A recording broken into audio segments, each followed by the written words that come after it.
Shalom, selamat pagi Bapak Ibu. Shalom, puji nama Tuhan.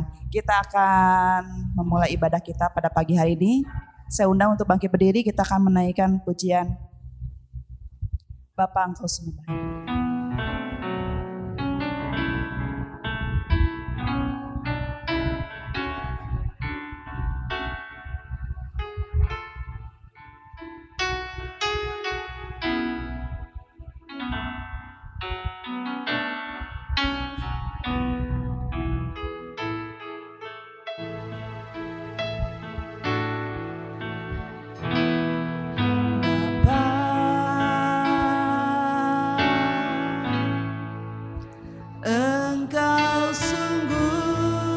Baik.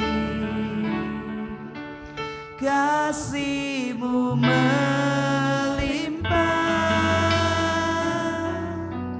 di hidupku.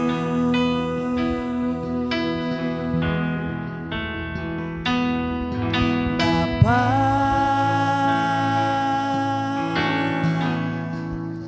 ku berterima kasih berkat-Mu hari ini yang Kau sediakan bagiku. Bapa, Engkau sungguh baik. Bapa,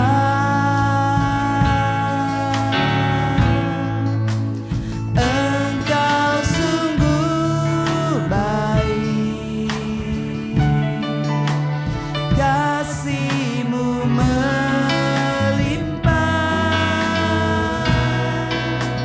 di hidupku.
kasih Tuhan Yesus.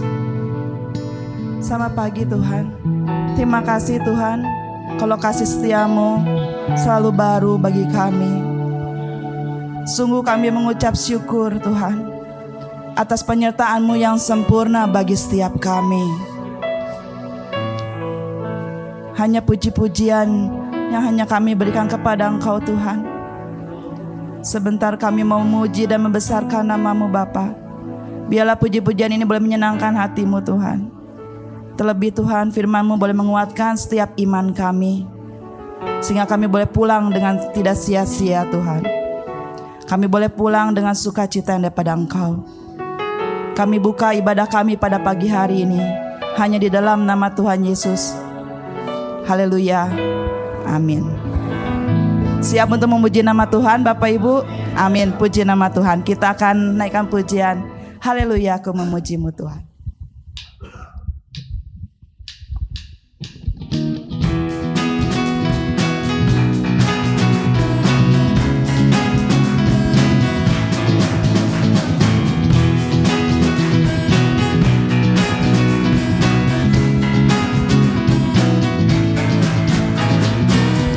Haleluya, aku memuji-Mu Tuhan, karena kasih-Mu tak berkesudahan.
nama Tuhan.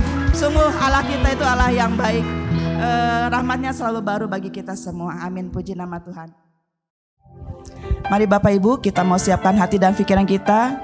Kita mau menyembah Tuhan, kita mau menaikkan pujian. Sungguh indah.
Sungguh besar pengorbanan.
kau pikirkan tentangku, tak terselami bagiku.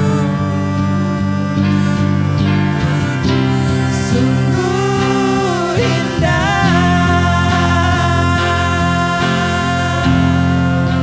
sungguh besar pengorbanan. Mimba dan waktu saya persilakan. Bagiku terlalu dalam untuk dimengerti. Sungguh besar, sungguh indah yang kau pikirkan tentangku, tak terselami bagiku. Sungguh indah.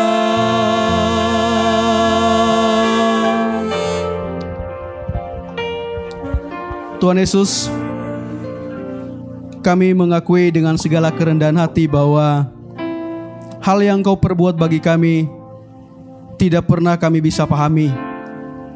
Kami sangat terbatas untuk memahami kebesaran dan pengorbanan Kristus bagi kami. Segalanya sudah Engkau perbuat. Apa yang terbaik dan yang sungguh terbaik Engkau telah berikan bagi kami. Ajar kami untuk lebih memahami lagi Tuhan, betapa cinta-Mu, betapa kasih-Mu, betapa kemurahan-Mu dalam kehidupan kami, sehingga pikiran dan akal budi kami tidak mampu menjangkau betapa dalamnya, betapa tingginya, betapa luasnya kasih-Mu bagi kami. Tuhan Yesus, Kau adalah orang-orang yang seharusnya, yang sepantasnya dihukum mati, yang sepantasnya menerima kematian kekal. Tetapi oleh karena iman kepada Kristus, itu yang mengubahkan hidup kami, dan itu yang membawa kami kepada perjanjian yang kekal, yaitu kami akan mendapatkan kehidupan yang abadi bersama Kristus. Terima kasih Tuhan, pagi hari ini kami mau bersama-sama untuk merenungkan firman Tuhan. Kiranya firman-Mu berbicara kepada kami pribadi lepas pribadi, dan dengan kekuatan Roh Kudus kami bisa mengambil keputusan untuk bertindak, untuk bergerak, untuk mengambil sesuatu daripada firman pada hari ini, dan kami akan kerjakan. Dalam Kristus Yesus kami berdoa, hamba-Mu yang sangat terbatas dan banyak kelemahan, kiranya Roh Allah menolong dan memampukan pada pagi hari ini. Dalam Kristus Yesus kami sudah berdoa dan mengucap syukur. Haleluya. Amin. Silakan duduk Bapak Ibu.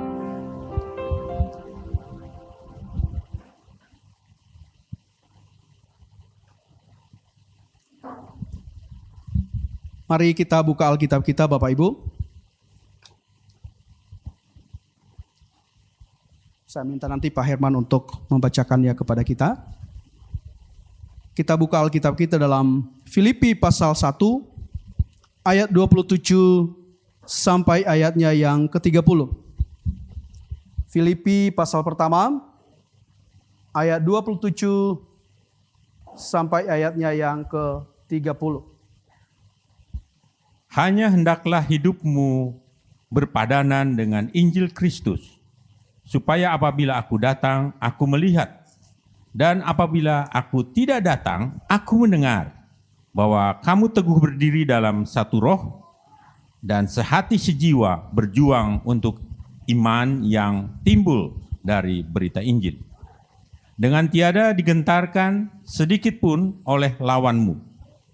Bagi mereka semuanya itu adalah tanda kebinasaan, tetapi bagi kamu tanda keselamatan, dan itu datangnya dari Allah.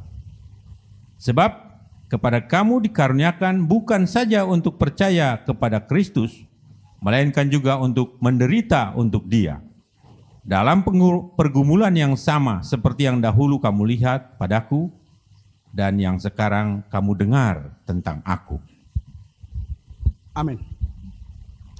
Bapak Ibu yang dikasihi oleh Tuhan, saya percaya bahwa hari-hari ini manusia terlalu pintar untuk mengandalkan akal budinya. Dengan dipandu oleh teknologi, sehingga orang-orang saat ini tertular virus itu. Sehingga kebanyakan orang percaya hari-hari tidak memanfaatkan kekuatan iman itu lagi. Bahkan mendominasi kehidupan mereka untuk hidup dalam praktek-praktek teknologi. Sehingga akal budi mereka dan kemampuan mereka sesungguhnya dipengaruhi oleh kekuatan teknologi. Bukan lagi berdasarkan kekuatan iman kepada Kristus. Kebanyakan orang sekarang ini yang tidak memahami dan yang tidak tahu apa sesungguhnya iman itu, maka mereka bersandar kepada Tuhan yang namanya Mbah Google. Mereka memberhalakan itu semua, tanpa Google hidupnya tidak bermanfaat menurut dia. Tanpa Google hidupnya tidak maksimal menurut konsepnya dia. Saudaraku, teknologi sedang menggoncang iman kita hari-hari ini. Percaya atau tidak kepada saya, bisa Bapak Ibu buktikan hari-hari ini. Dalam segala aspek kehidupan kita, semua dipengaruhi oleh teknologi. Maka dari itu, biarlah kita hidup tidak dikuasai oleh teknologi, tetapi kita yang menguasai teknologi itu. Amin Bapak Ibu. Artinya kita tidak sepadan dengan teknologi itu. Tetapi yang Allah harapkan kepada kita pada hari ini, dalam kitab Filipi ini, Paulus mengingatkan bahwa hendaknya engkau sepadan dengan iman, dengan Injil, dengan firman Tuhan. Bukan berarti saya bilang bahwa teknologi itu tidak berguna. Itu sangat berguna. Dan itu sangat mendukung, memudahkan kita untuk bisa berpadanan dengan iman kita. Amin. Bapak Ibu yang dikasihi oleh Tuhan, dikatakan dalam Filipi pasal 1 ayat 27 dikatakan, hanya hendaknya hidupmu berpadanan dengan Injil Kristus, supaya apabila aku datang, aku melihat, dan apabila aku tidak datang, aku mendengar bahwa kamu teguh berdiri dalam satu roh dan sehati sejiwa, berjuang untuk iman yang timbul dari berita Injil itu. Saudaraku yang dikasihi oleh Tuhan, kalau Paulus hidup pada zaman ini, dia akan menekankan kepada kita bahwa jangan kamu berpadanan dengan teknologi yang ada hari ini, tetapi biarlah teknologi itu hanya mendukung apa yang kau sepadanin dengan Injil itu. Yang setuju dengan saya katakan amin. Aminnya lemes. Gak setuju Pak, karena HP tanpa HP itu, tanpa teknologi, tanpa Pak Google, saya gak bisa kemana-mana. Apalagi mengarungi dunia ini dengan kemacetan yang begitu luar biasa, saya harus pakai Mbak Google Pak. Gak pakai iman, ya iya. Misalnya kita mau ke Cirebon, ada satu alamat, lalu kita mengenalkan iman, bisa juga Bapak Ibu. Saya sudah pernah mengalami hal itu, alamat itu saya tidak tahu, bahkan sampai saya tersesat dalam hutan itu, ya, yang ujungnya sebelah ada harimau yang namanya harimau Sumatera. Benar Saudara. Hanya menjumpai satu keluarga untuk memberitakan Injil. Sampai di tengah-tengah itu Saudara, ya sampai di tengah-tengah hutan itu yang ketemu siapa? Itu orang hutan yang ekornya panjang-panjang. Ya syukur waktu itu katanya di hutan itu mereka nggak takut manusia lagi karena itu hutan sudah biasa orang masuk di situ. Bapak Ibu tahu saya pas turun dari kereta api, saya masuk ke hutan itu, padahal itu dibilang Bapak nanti lihat bekas-bekas motor, ikutin aja itu. Rupanya bekas motor itu ada dua arah, ada yang lama, ada yang baru. Saya ikuti yang mana? Yang lama, yang masuk ke hutan. Waduh, saya bawa bekal saya untuk oleh-oleh ke keluarga itu. Roti segala macam lah. Seharusnya dari stasiun kereta api itu saya masuk ke daerah ke mereka itu hanya paling menempuh jalan sekitar, katakanlah jalan kaki itu sekitar setengah jam. Saya turun dari kereta itu jam 7 pagi, saudara tahu berapa saya sampai ke rumah mereka itu? Jam 12:30. Dan saya masuk ke hutan itu karena patokan saya adalah bekas ban motor. Dan ada dua. Ini yang baru, ada yang lama. Yang mana ini, yang baru atau yang lama ya? Saya pikir inilah. Saudara tahu, saya mulai mencium baunya ikan asin. Rupanya, kata mereka di situ, kalau sudah mencium bau ikan asin, Udah pasti mangsanya itu. Udah pasti saya menjadi mangsanya. Saudara tahu? Saya ikutin bau ikan asin itu. Saya pikir itu pasti ada orang di situ. Malah saya tambah jauh. Saya bilang, gimana ikan asin tadi? Saya gitu-gitu. Waduh. Saya lihat pohonnya gak pernah disentuh orang. Besar-besar itu, sebesar drum ini, saudara. Dan merah. Ya, masih segar itu. Saya bilang, waduh, ini udah salah saya ini. Ini gak ada sentuhan-sentuhan orang dengan ini. Udah mulai gak ada lagi. Hilang tadi jejak motor tadi, saudara. Dan itu Bapak Ibu tahu, itu dulu orang Nippon, ya. Orang-orang Sumatera dulu dibantai orang Nippon itu di atas gunung itu. Dan mereka sering ketemu apa? Tengkorak sama helm baja itu. Bahkan senapan-senapan yang lama mereka sering temukan di situ. Mulailah terjadi suara. Saya bilang, apa ini? Kayak suara angin. Karena saya sudah kelaparan, oleh-oleh saya tadi saya makan, saudara. Saya makan semua. Saya lapar gitu. Nah akhirnya sudah apa yang terjadi? Saya berdoa. Tuhan Yesus tolong saya. Karena sebentar, saya nggak tahu. Karena paling sekitar 15 menit lagi, saya masuk ke zona itu, maka harimau menjadi sahabat saya. Harimau Sumatera. Dan waktu itu Tuhan tidak izinkan saya itu dimakan oleh harimau. Saya berdoa dan berbahasa roh kepada Tuhan. Dan saya katakan, Tuhan aku percaya bahwa imanku pada hari ini aku ketemu dengan satu keluarga itu yang saya harus sampaikan berita Injil. Saya berdiam sejenak, saudara. Saya dengarkan suara Tuhan, ya, melalui petunjuk firman-Nya. Bukan suara Tuhan, hai Oda kamu sudah sesat dan sekarang kamu harus kembali ke belakang. Bukan begitu Bapak Ibu. Saya mau sepadanin dengan Injil itu. Saya mau alihkan lagi perasaan saya kepada kekuatan Allah. Saya mau ambil kekuatan Allah dan menyedot kekuatan Allah sebesar-besarnya. Seperti seorang perempuan yang menjamah kaki jubah Kristus. Ketika itu saya merasakan kekuatan Allah dan petunjuk Allah ketika itu.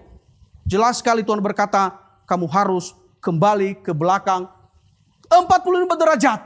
45 derajat kamu harus berbelok. Dan saya ikuti petunjuk itu saudara. Dan saudara tahu, 45 derajat saya belok ke kiri, saudaraku, saya belok ke kiri. Saya ketemu perkebunan karet. Saya lihat ada yang nyadap-nyadap karet. Saudaraku, sekitar 200 meter saya jalan ada pondok di situ.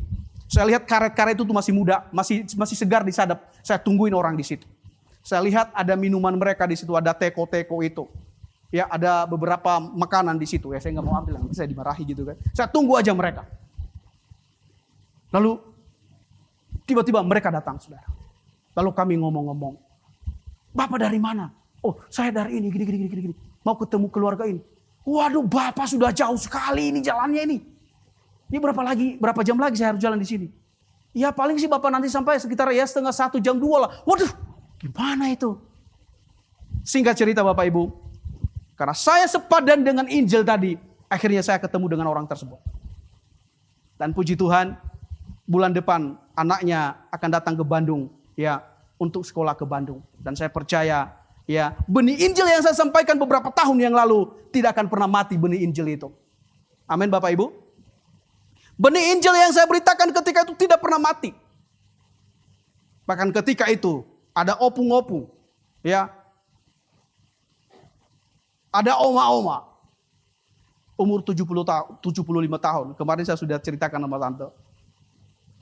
Minta dibaptis. Di mana saya baptis, saudara? Di kamar mandinya. Kan kamar mandi kan kecil, nggak bisa diginiin kan?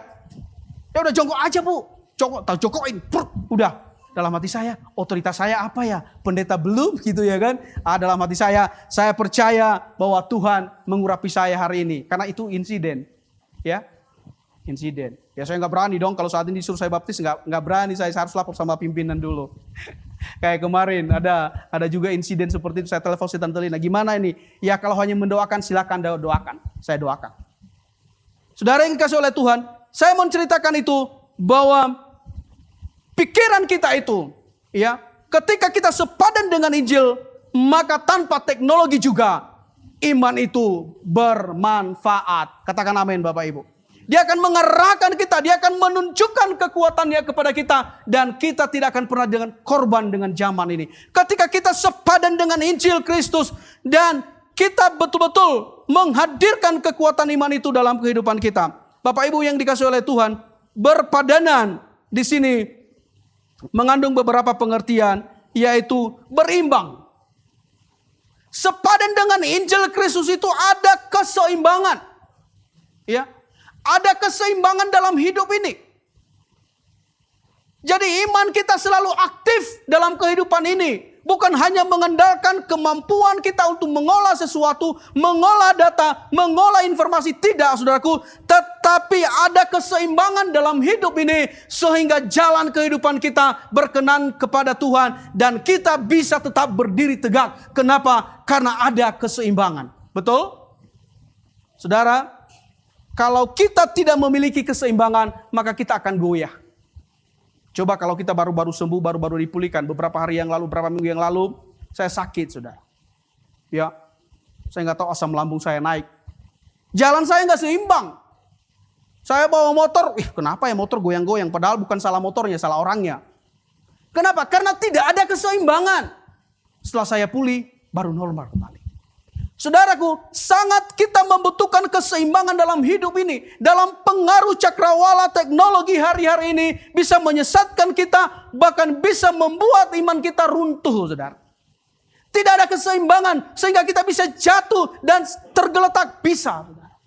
Maka dari itu, Paulus mengharapkan kepada jemaat Filipi untuk mereka tetap kuat, untuk mereka tetap seimbang dalam iman, dalam pengharapan kepada Kristus. Kemudian berpadanan itu mengandung pengertian yaitu sebanding.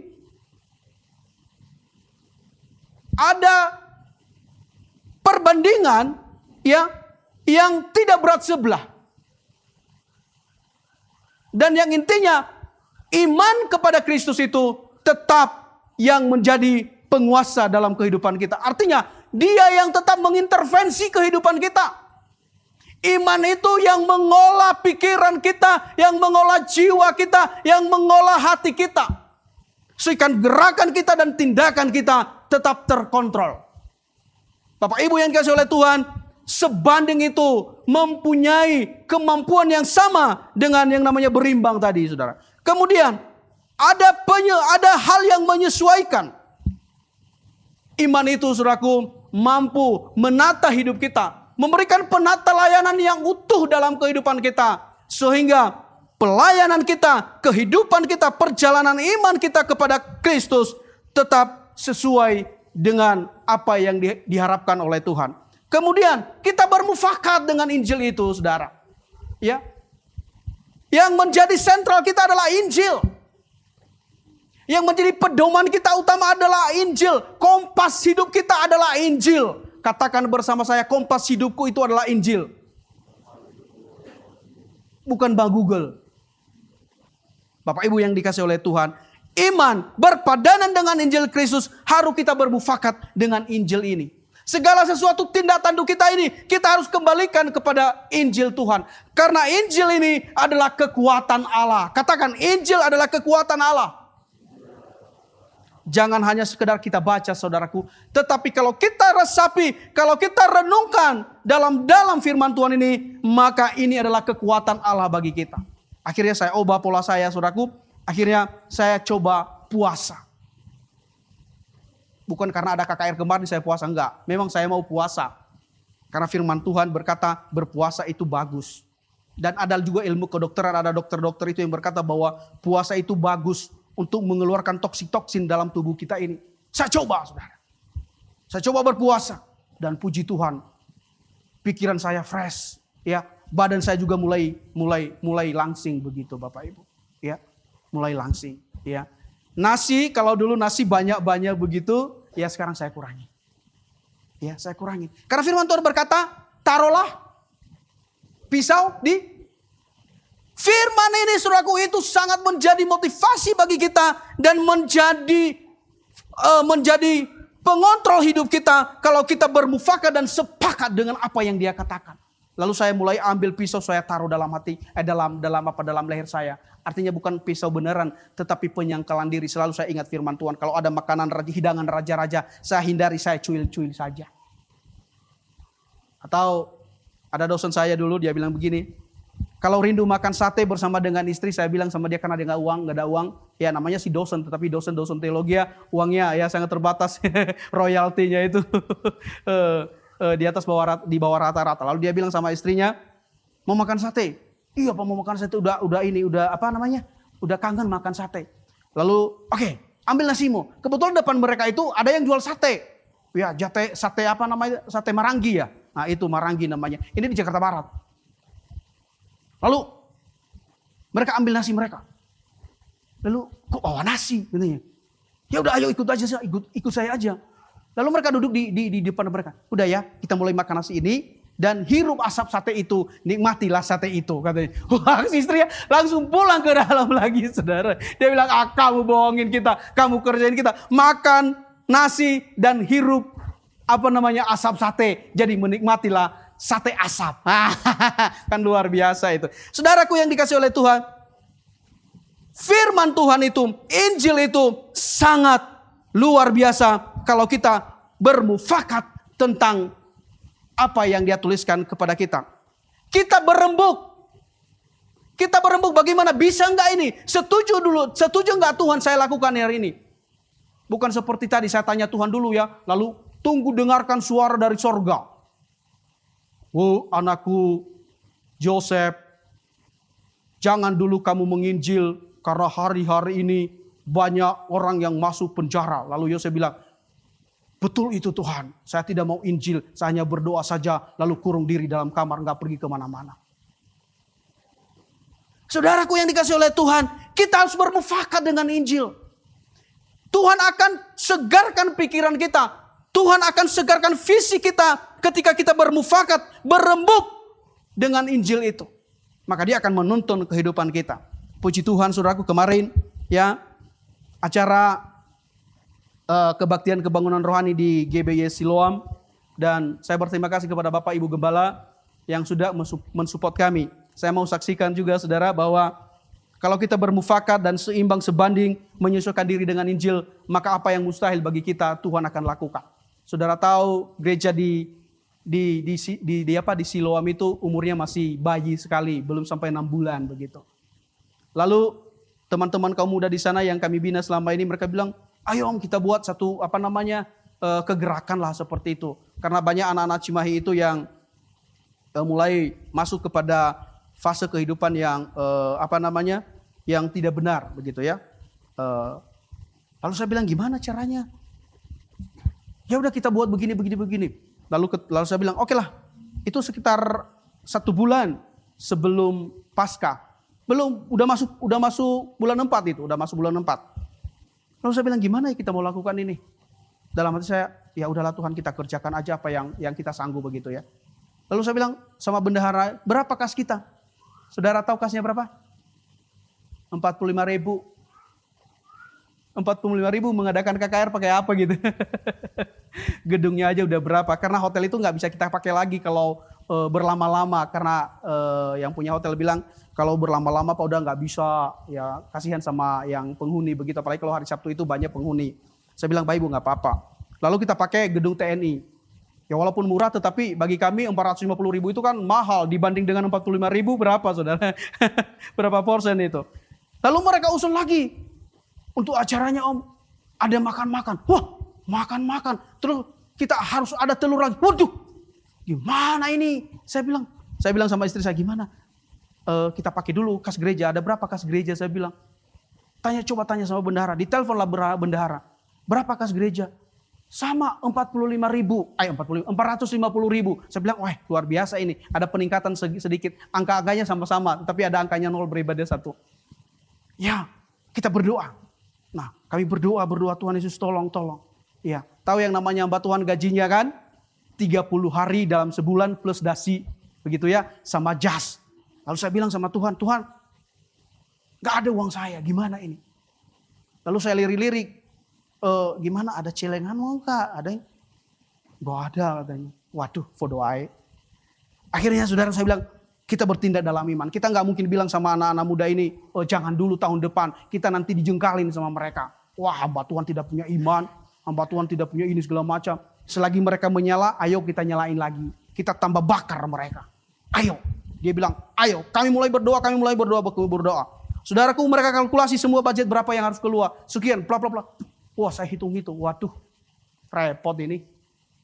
Kita undang ini. Targetmu berapa orang? 150 orang. Wah, kebanyakan itu saya bilang. Nah, itu tidak sepadan dengan Injil, saudara. Yang memakai dengan akal pikiran. Tidak menyesuaikan dengan firman Tuhan. Lalu saya berdoa, berpuasa, lalu berdoa. Tuhan katakan, okekan aja dulu visi mereka. Lalu saya okekan saja, saudaraku. Dan akhirnya kemarin, saudaraku, ya puji Tuhan, terlaksanakan itu KKR yang di GBI Siloam, dibantu oleh teman-teman dari GBI Sermon dan Sinai. Saya nggak lihat kemarin Philadelphia, mungkin agak kejauhan. Bahkan kemarin itu, saudaraku, kalau tidak macet bisa melebihi 150 orang. Banyak yang kena macet.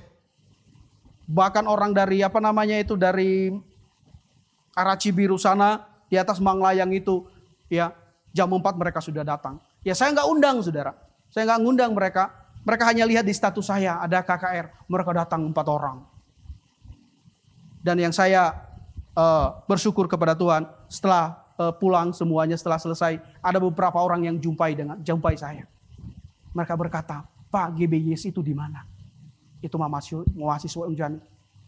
Tuhan dengarkan target saya. Tuhan paling tidak mereka tahu gereja Bethel Injil Penuh itu ada di Indonesia.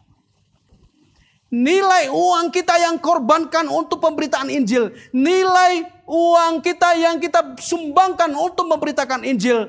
Tidak sebanding, tidak sepadan dengan harga jiwa yang Tuhan selamatkan. Amin.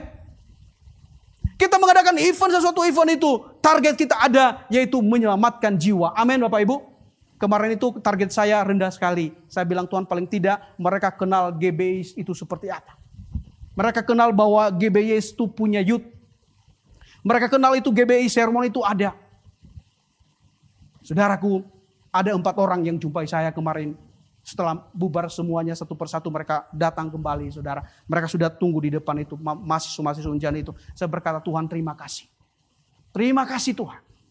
Dan ke depan kita kerjasama. Kemarin Yosef memberikan closing statement. Saya senang sekali.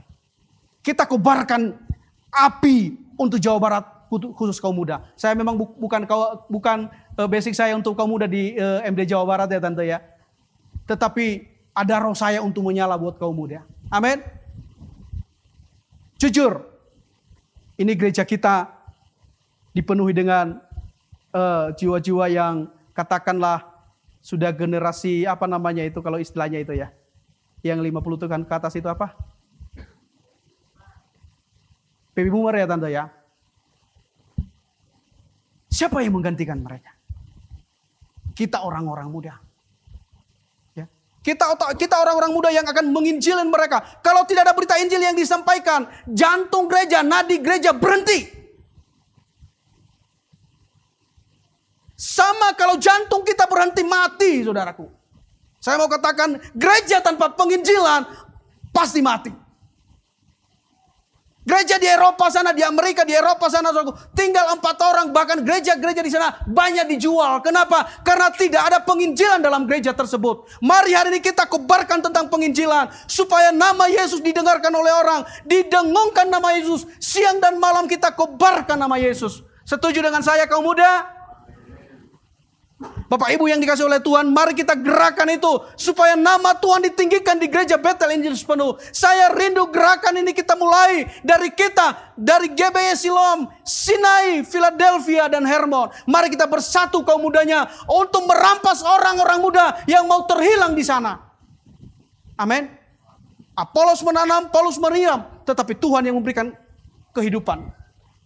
Bagaimanapun tetapi Injil kalau diberitakan, Injil itu tidak pernah kembali kepada Tuhan dengan kosong. Saudaraku yang dikasih dalam nama Yesus, hidup kita ini harus berimbang. Mungkin Bapak Ibu berkata, saya seorang entrepreneur, gimana saya bisa menginjil? Bisa. Saya seorang mahasiswa, bagaimana saya bisa menginjil? Saya katakan bisa. Saya seorang dosen atau apapun profesi kita. Semuanya bisa kita memberitakan Injil. Amin Bapak Ibu. Kenapa? Karena Injil itu saudaraku berpadanan dengan Injil. Injil itu ada keseimbangan, ada perbandingan, ada penyesuaian, ada permufakatan, dan ada perembukan hal-hal yang luar biasa dalam Injil itu. Sehingga apapun profesi kita, apapun yang kita tekuni, kita mampu memberitakan Injil. Amin. Jangan berdiam diri. Jangan malas untuk membuka mulut untuk menceritakan kasih Yesus kepada orang-orang. Kalau tidak, saudaraku, gereja kita akan ke depan, gereja kosong. Saya melihat ke depan, saya merindukan ke depan kita berkumpul semuanya. Kita berdoa semuanya, topik doa kita tentang penginjilan. Karena penginjilan adalah nadi kegerakan gereja, jantungnya gereja. Kalau penginjilan kita berhenti, saudaraku, gereja kita akan melempam ke depan. Ya. Coba Bapak Ibu hitung dari gereja kita masing-masing. Sinai, Philadelphia, dan Hermon. Berapa orang yang usia baby boomer? Dan bisa kita hitung berapa kita kalkulasi umur orang. Siapa yang menggantikan mereka? Siapa yang mengisi bangku-bangku ini nanti? Maka dari itu saya menggerakkan hati kita orang-orang yang masih muda. Buka mulutmu, buka bibir lidahmu untuk menceritakan kebaikan Yesus bagi mereka. Amin. Wah, kalau saat penginjilan bilang amin, melempam lagi. Amin. Amin. Capek kali bang. Kok amin terus? Ya, supaya itu melekat dalam hati kita. Bapak Ibu yang dikasihi oleh Tuhan. Berpadanan dengan Injil harus seimbang dengan kehidupan ini. Sebanding, menyesuaikan. Ada terjadi permufakatan, ada perembukan. Intinya Injil ini adalah pusat kehidupan kita. Amin. Ada kesulitan apa-apa, tanya kepada Tuhan dan Tuhan akan menjawab melalui firman-Nya. Mungkin Mbak Google bisa menjawab, tetapi akhirnya menyesatkan saudara. Tetapi fokus kita, pedoman kita adalah firman Tuhan. Saudaraku yang dikasihi oleh Tuhan, iman timbul dari berita Injil yang didengarkan. Bapak Ibu yang dikasihi oleh Tuhan, firman Tuhan berkata bahwa Injil itu, iman itu adalah dasar daripada segala pengharapan yang kita harapkan dan bukti daripada segala sesuatu yang kita tidak lihat, saudara. Maka dari itu saya mengatakan bahwa iman itu adalah, saya tuliskan di sini tadi, bahwa iman itu adalah satu keyakinan sentral, ya, yang diajarkan oleh Yesus sendiri di dalam kaitannya dengan Injil. Ya. Lalu dengan kekuatan Roh Kudus kita mampu menarik ya kekuatan Roh Kudus itu untuk kita serap dalam jiwa kita yang akhirnya datang dan menjadi gaya hidup kita. Tindakan percaya kita yang kita lakukan tiap hari akan membentuk penyangkalan diri kita. Itulah iman. Akan membentuk penyangkalan diri kita sehingga tidak ada lagi mengandalkan kebijaksanaan kita, kekuatan kita, harta kita sendiri, tetapi meletakkan sepenuhnya pada kuasa perkataan Kristus. Itulah penjelasan dari iman itu. Jadi sesuatu hal, keyakinan, kepercayaan kita yang mengusir keraguan kita, yang mengusir kejanggalan-kejanggalan dalam hidup kita, yang mengusir semua kebingungan kita. Tetapi iman itu menunjukkan kepatuhannya, kekokohannya jiwa kita kepada perkataan Kristus yang kita tarik dalam roh kita, dan itu menjadi tindakan-tindakan kita hari-hari kita. Maka dari itu Bapak Ibu yang dikasihi oleh Tuhan, hendaknya lah kita itu berpadanan dengan Injil sehingga kita memiliki keseimbangan dalam hidup ini. Saudaraku, yang terakhir adalah di dalam Roma pasal 1 ayat 17, Pak. Silakan dibaca, Pak. Roma pasal 1 ayat 17. Sebab di dalamnya nyata kebenaran Allah yang bertolak dari iman dan memimpin kepada iman, seperti ada tertulis, orang benar akan hidup oleh iman. Orang benar itu akan hidup oleh iman. Tanpa iman, Alkitab berkata tidak berkenan kepada Allah. Maka mulai hari ini kita minta kepada Tuhan supaya iman yang kokoh, supaya iman yang kuat itu menemani hidup kita hari-hari, memiliki tempat yang spesial dalam hidup kita. Posisikan iman itu dalam hidup kita terposisi dalam posisi yang tertinggi, saudara. Saudaraku yang dikasihi oleh Tuhan, maka saya percaya ketika kita melakukan itu, maka genaplah firman Tuhan dalam Roma 1 ayat 16 dikatakan, sebab aku mempunyai keyakinan yang kokoh dalam Injil, karena Injil adalah kekuatan Allah yang menyelamatkan setiap orang yang percaya, pertama-tama orang Yahudi tetapi juga orang Yunani. Saudaraku, Paulus memiliki keyakinan yang penuh bahwa Injil itu adalah kekuatan Allah. Katakan amin bersama saya. Injil itu adalah kekuatan Allah. Makanya jangan abaikan Injil itu, saudaraku. Injil itu harus kita sepadan dengan dia. Jadikanlah teman hidup saudara hari-hari Injil itu. Saudaraku yang dikasihi oleh Tuhan, kalau Paulus saja, saudaraku, orang yang hebat, orang yang pintar, orang yang jenius, dia memisahkan semuanya itu, dia membuang semuanya itu, dia menempatkan posisi iman di posisi yang paling tertinggi. Kenapa? Karena Paulus menyadari bahwa Injil itu di dalamnya ada kekuatan Allah, power of God ada di dalam Injil itu. Jangan pernah abaikan Injil itu. Injil itu yang berotoritas dalam hidup kita. Injil itu yang mempunyai kewenangan untuk mengatur hidup kita. Amin Bapak Ibu. Maka dari itu saya percaya hari ini kita pasti akan sepadan dengan Injil. Dan kita memiliki satu pemahaman sama dengan Paulus bahwa Injil itu adalah kekuatan Injil. Mulai hari ini beritakan Injil. Saksikan Kristus kepada siapapun. Baik melalui mulut kita, tatap muka maupun dengan sosial media. Itu banyak terjangkau orang. Haleluya. Saya percaya Bapak Ibu akan mengambil bagian dalam kesepadanan dengan Injil ini. Demikianlah firman Tuhan yang saya bisa sampaikan. Saya serahkan kembali kepada Bapak Gembala. Ya, demikian Bapak Ibu sekalian, kita sudah sama-sama menikmati ibadah dari permulaan sampai dengan selesainya, dan Tuhan sudah memberkati lewat kebenaran firman Tuhan untuk kita bergerak terus memenangkan banyak jiwa untuk kerajaan surga. Mari Bapak Ibu sekalian, kita akan bangkit berdiri. Kita akan tutup ibadah kita di dalam doa. Bapa Surgawi, kami bersyukur kepadamu, Engkau sudah menyertai ibadah kami dari permulaan sampai dengan selesainya. Terima kasih ya Bapa, saudara kami yang sudah melayani anak-anak-Mu satu persatu.